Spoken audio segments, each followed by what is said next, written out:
Hello friends, ये जो video मैं आज बनाने जा रहा हूँ वो फार्माकोलॉजी सीरीज़ का वीडियो है। फार्माकोलॉजी सीरीज़ का जो 4th वाला वीडियो है वो है ये, जिसमें मैं आज आप लोगों को एक ऐसा टॉपिक बताने जा रहा हूँ जो कि बहुत ही इम्पोर्टेंट एक टॉपिक है।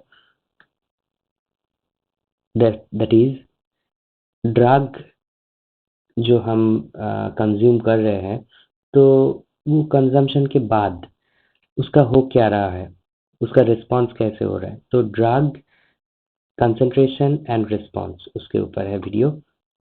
तो दोस्तों, मैं पहले ही आप लोगों को रिसेप्टर का वीडियो में बताया था कि रिसेप्टर में कोई ड्रग मॉलिक्यूल अगर लगता है, अटैच होता है, तो कैसे वो काम करता है और कितने तरह का रिसेप्टर होता है।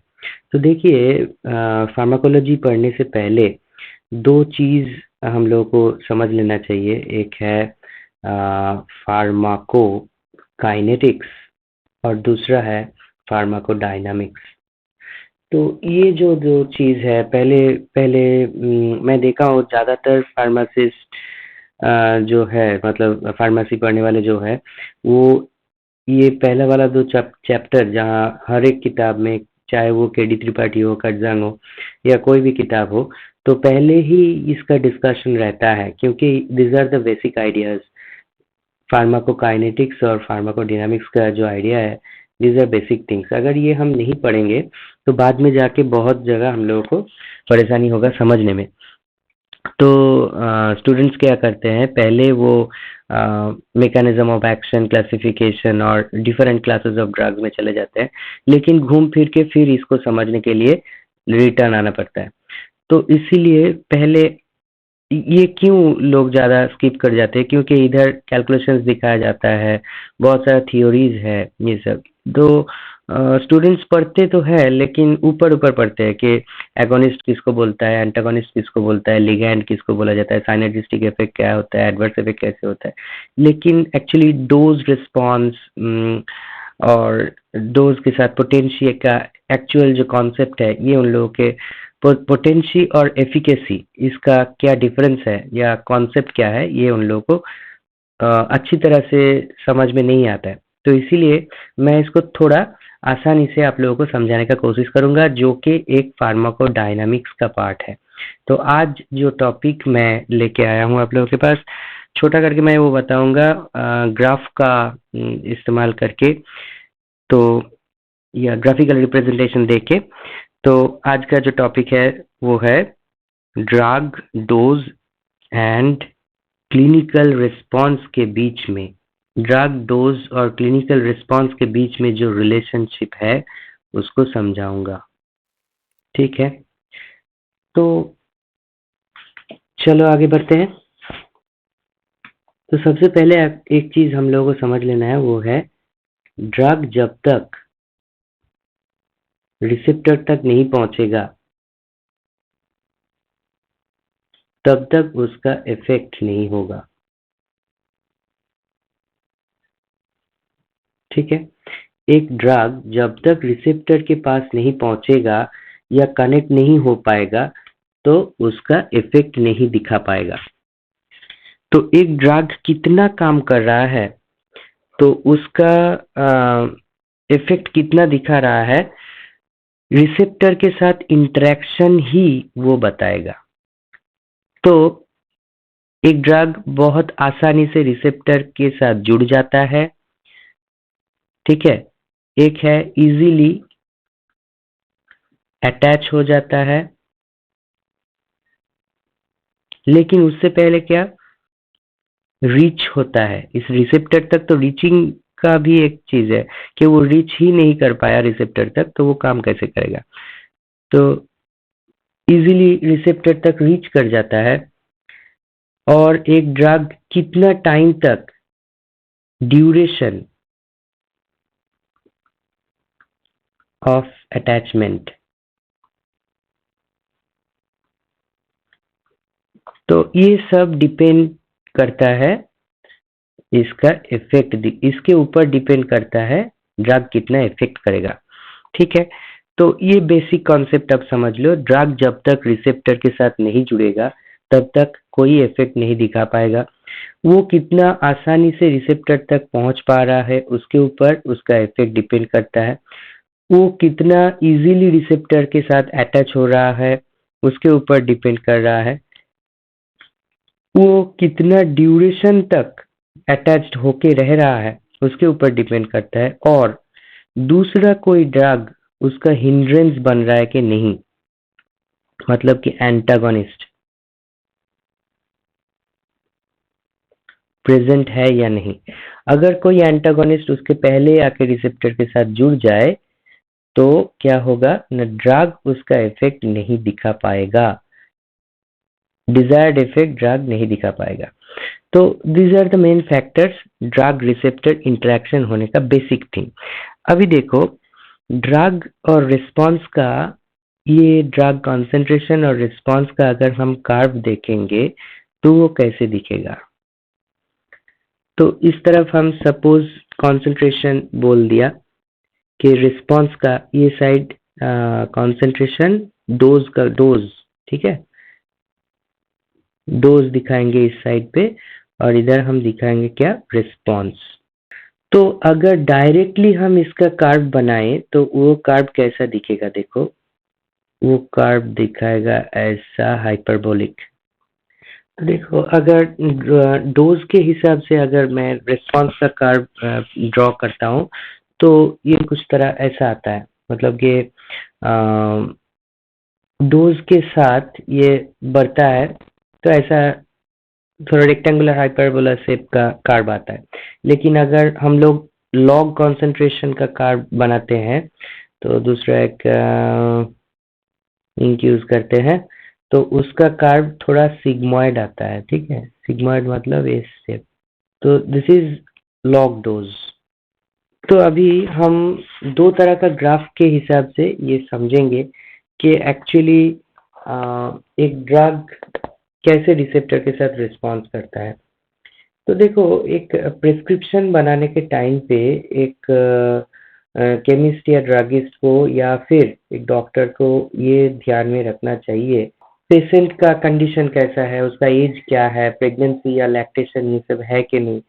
तो कुछ तक देखना चाहिए कि डिजीज जो हुआ है उस मरीज का, तो वो बहुत सारा क्लास का ड्रग हम उसमें यूज कर सकते हैं।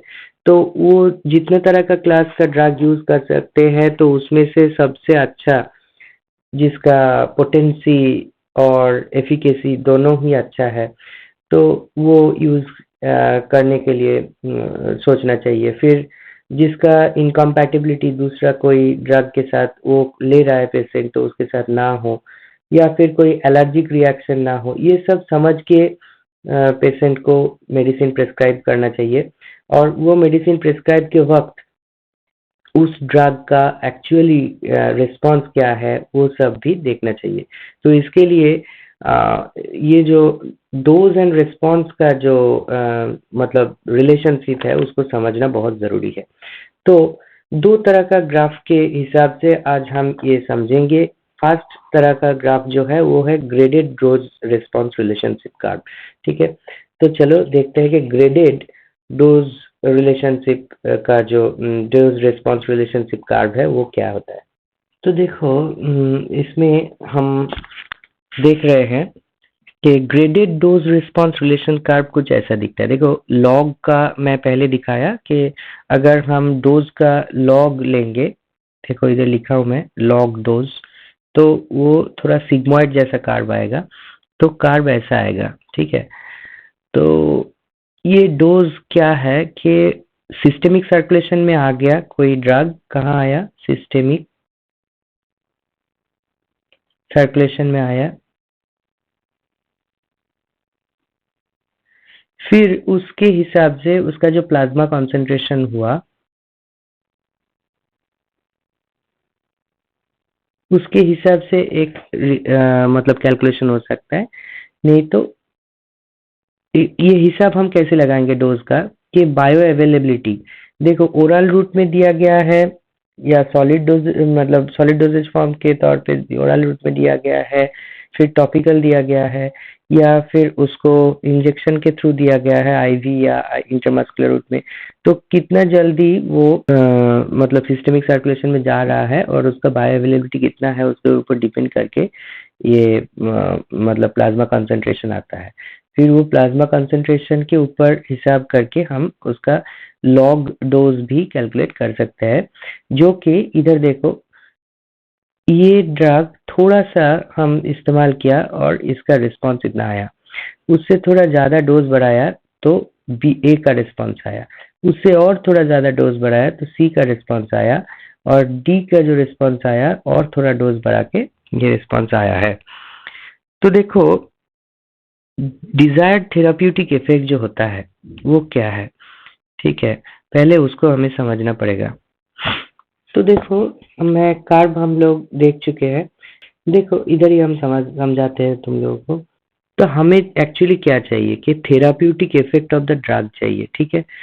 तो डिजायर्ड थेराप्यूटिक इफेक्ट ये डिपेंड करता है किसके ऊपर, पोटेंसी एंड मैक्सिमल एफिकेसी के ऊपर। एक जो ड्रग है उसका पोटेंसी एंड मैक्सिमल एफिकेसी के ऊपर डिपेंड करता है। अभी पोटेंसी क्या है और एफिकेसी क्या है वो हमें समझना चाहिए। देखो ये जो ग्राफ है इसमें बी सबसे ज्यादा पोटेंट ड्रग है, ठीक है, ए से भी पोटेंट, लेकिन देखो बी का रिस्पॉन्स इतना तक आया है, थोड़ा सा ड्रग दे दिया तो रिस्पॉन्स आया, लेकिन उसका रिस्पॉन्स ज्यादा नहीं है, ज्यादा देर तक नहीं आया, या फिर ज्यादा रिस्पॉन्स आया नहीं। लेकिन ए का रिस्पॉन्स देखो ज्यादा है, तो A is more efficacious than B, but B is more potent than A. समझ में आया? बी का डोज रेजिमेन थोड़ा सा है, थोड़ा सा ड्रग दे दिया हम, 0 से थोड़ा सा ड्रग आया तो बी ने इफेक्ट तो दिखाया, लेकिन ए के तरह रिस्पॉन्स नहीं दिखा पाया। ए का डोज थोड़ा ज्यादा है लेकिन उसका रिस्पॉन्स ज्यादा है, तो B is more potent than A, but A is more efficacious than B, ठीक है। तो पोटेंसी क्या है? Potency refers to the concentration of dose of a drug, ठीक है, concentration of a dose of a drug. बोल रहा है कि potency refers to the concentration और dose of a drug required to produce 50% that drug maximal effect, ठीक है। तो पोटेंसी क्या है?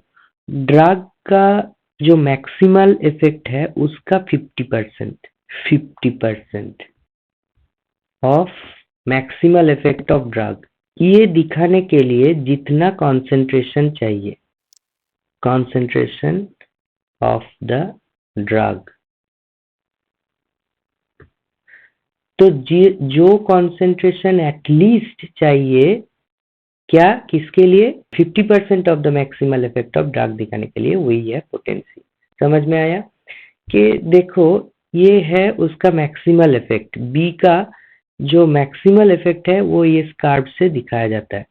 तो इसका 50% रिस्पॉन्स दिखाने के लिए जितना कॉन्सेंट्रेशन आता है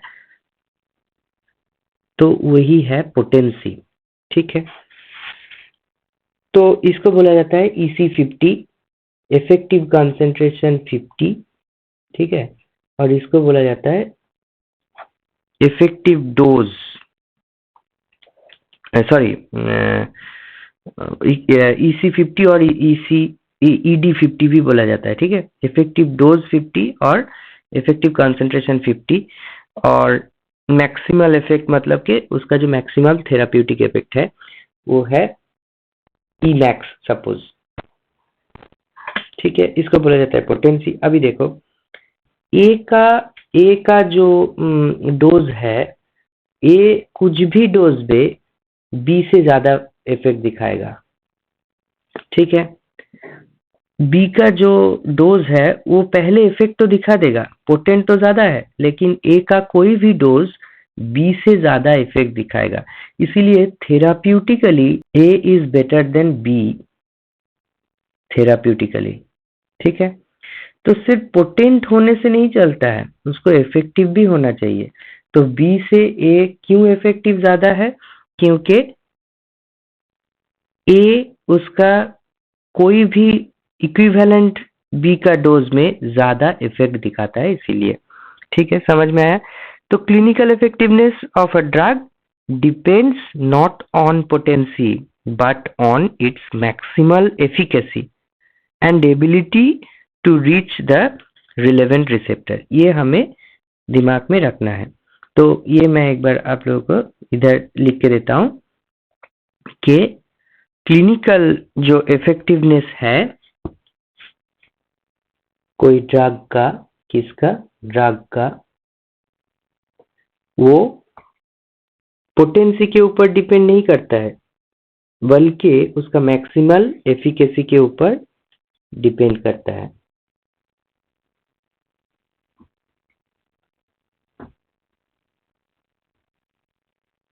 अब ये मैक्सिमल एफिकेसी का मतलब क्या है? मतलब कि ये रिसेप्टर के साथ जो कॉम्प्लेक्स बनाया,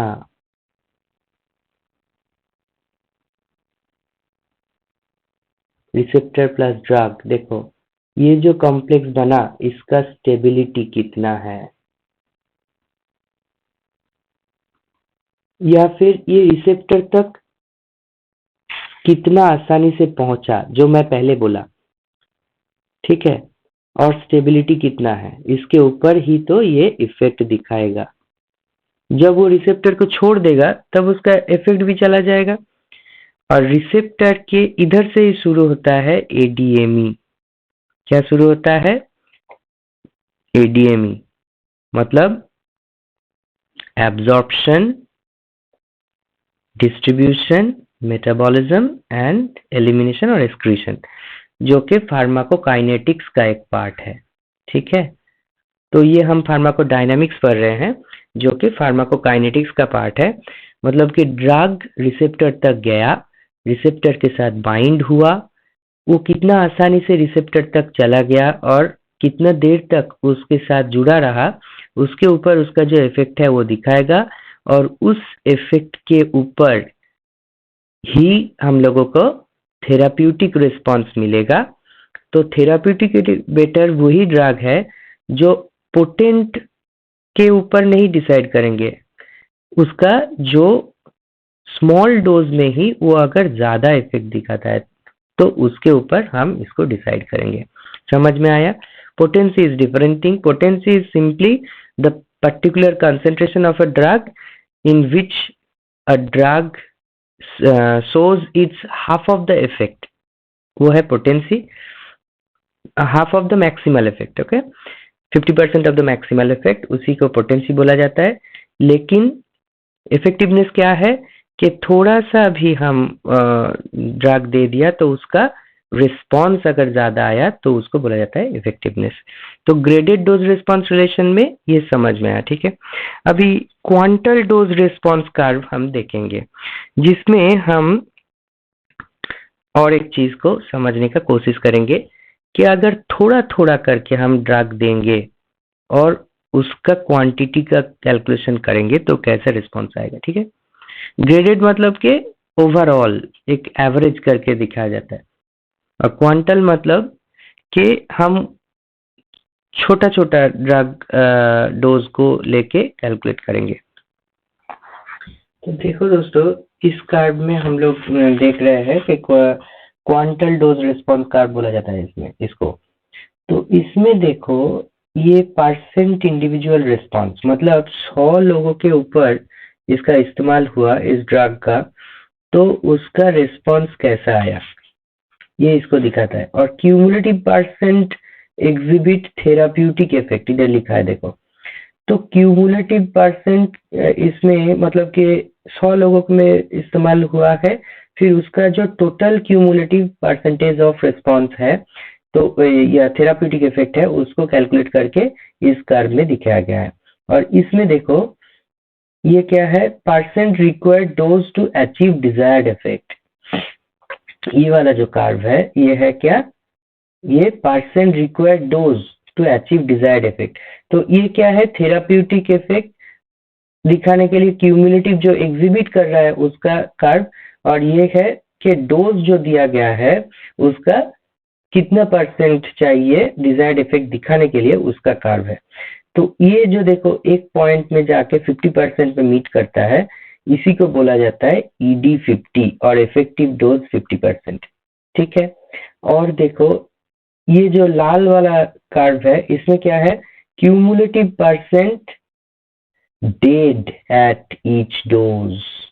ठीक है, तो जो ड्रग हम इस्तेमाल कर रहे हैं वो ड्रग देने से इतने लोग मर गए, दे आर डेड, तो उसका क्यूमुलेटिव परसेंटेज ऐसा निकाला जाता है। हाँ, अभी आप लोग सोचोगे कि तो फिर ड्रग का ये डेटा निकालने के लिए लोगों को मारना पड़ेगा, ऐसा नहीं है। ये एक्चुअली और भी बहुत सारा कैलकुलेशंस होता है, जैसे कि NOEL हो गया, no observe effect limit, NOAEL हो गया, जिसमें LD50 वैल्यू भी आता है कैलकुलेशन में, या फिर एक्सट्रापोलेशन वैल्यूज आता है। जो एक दिन मैं एक वीडियो बनाऊंगा क्लीनिंग वैलिडेशन के ऊपर, उस टाइम पे ये सब कैलकुलेशंस मैं थोड़ा बता दूंगा। उसमें क्लीनिंग वैलिडेशन, जो इंडस्ट्री का क्लीनिंग वैलिडेशन होता है उसमें बहुत सारा ऐसा कैलकुलेशंस आता है। तो ये क्लिनिकल ट्रायल के टाइम पे बहुत सारा मतलब कि माइस या ऐसा कोई जो एनिमल्स है उसके ऊपर टेस्ट होता है, फिर उसका डेटा लेके एक्सट्रापोलेट करके दिखा जाता है। ठीक है, ह्यूमन के ऊपर ऐसा नहीं होता है। फिर ह्यूमन वॉलंटियर्स के ऊपर लास्ट या फाइनल फेज में देखा जाता है। तो अलग अलग फेजेस होता है क्लिनिकल ट्रायल का, 1 2 3 4। तो उस फेज में सब कैलकुलेट करके ये डिसाइड किया जाता है कि ये लीथल डोज हो सकता है करके। फिर उसी कैलकुलेशन के तौर पे ये बनाया गया है cumulative percent dead at each dose. ठीक है, और ये है percent requiring dose for lethal effect. ये है क्या, जैसे कि हम लोग पहले वाला देखा इसमें कि परसेंट रिक्वायरिंग डोज मतलब कि डोज का percent to achieve desired effect, ये है डोज का percent to achieve lethal effect, मतलब कि इंडिविजुअल मर जाएगा, ये डोज देने का जो परसेंट है उसका क्यूमुलेटिव वैल्यू है। ठीक है, तो इसको बोला जाता है लीथल डोज। देखो जहां 50% अचीव हुआ है, तो इसको बोला जाता है क्वांटल डोज रिस्पॉन्स रिलेशन। इससे हम लोग को क्या पता चलता है कि ED50, ठीक है, इफेक्टिव डोज 50। तो इसके पहले जो डिस्कशन हुआ उसमें हम लोग क्या देखे कि पोटेंसी क्या है, उसमें भी ED50 आया था, ED50 टर्म। ठीक है, लेकिन उस टाइम पे कॉन्सेंट्रेशन ऑफ द डोज जो था EC50 या ED50, वो था कि 50% ऑफ द मैक्सिमल इफेक्ट। लेकिन इधर जो ED50 है वो है 50% ऑफ क्वांटल, मतलब क्वांटल डोज रिस्पॉन्स रिलेशन में जो है वो है, उसका डेफिनेशन देखो, 50% of individuals exhibit a specific quantal effect. मतलब जिस डोज में 50% of individual show specific effect, that dose is called ED50, effective dose 50। और उसमें हम लोग क्या देखे थे, वो भी ED50 या EC50 था कि 50% of the maximum effect graded dose curve में 50% ऑफ द मैक्सिमम इफेक्ट दिखाता है जो डोज, वो है EC50 या ED50 during graded dose response relation. और ये किस में है, क्वांटल डोज रिस्पॉन्स रिलेशन। ठीक है, और इसमें और एक चीज हम लोग को मिलता है, वो क्या है कि लीथल डोज LD50। वो क्या है, LD50 मतलब 50% ऑफ द इंडिविजुअल मर जाएगा जिस डोज में, ये वाला डोज, वो है LD50 value. 50% of the individual का मौत हो गया, मतलब 100 लोगों के ऊपर इस्तेमाल हुआ और 50 लोग मर गए, 50% मर गए जिस डोज में, तो उसे बोला जाता है लिथल डोज। तो आज हम ये दो टॉपिक डिस्कस किया कि डोज रिस्पॉन्स रिलेशन क्या है और ग्रेडेड डोज रिस्पॉन्स रिलेशन क्या है और क्वांटल डोज रिस्पॉन्स क्या है, पोटेंसी क्या है और इफेक्टिविटी क्या है, पोटेंसी के साथ डोज इफेक्ट का रिलेशनशिप क्या है। इसके बाद हम फार्माकोडायनामिक्स का ही दो एक टॉपिक बाद में डिस्कस करेंगे, फिर जो classification of drug and mode of action में हम जाएंगे। तो उससे पहले मैं सबको रिक्वेस्ट ये करूंगा कि इसके पहले मैं जो रिसेप्टर वाला वीडियो बनाया हूँ तो उसको थोड़ा समझ लो, क्योंकि ड्रग के साथ रिसेप्टर ज्वाइन होता है तभी जाके इफेक्ट दिखाता है, जो कि अभी हमने इफेक्ट के बारे में बोला। तो वो वीडियो भी समझना मतलब चाहिए तुम लोगों को। इसके बाद फार्माकोडायनामिक्स में जो साइनर्जिस्टिक इफेक्ट या एंटागोनिस्टिक इफेक्ट क्या है, ये सब मैं बाद में एक वीडियो में डिस्कस कर लूंगा। आज के लिए इतना ही। Thank you very much.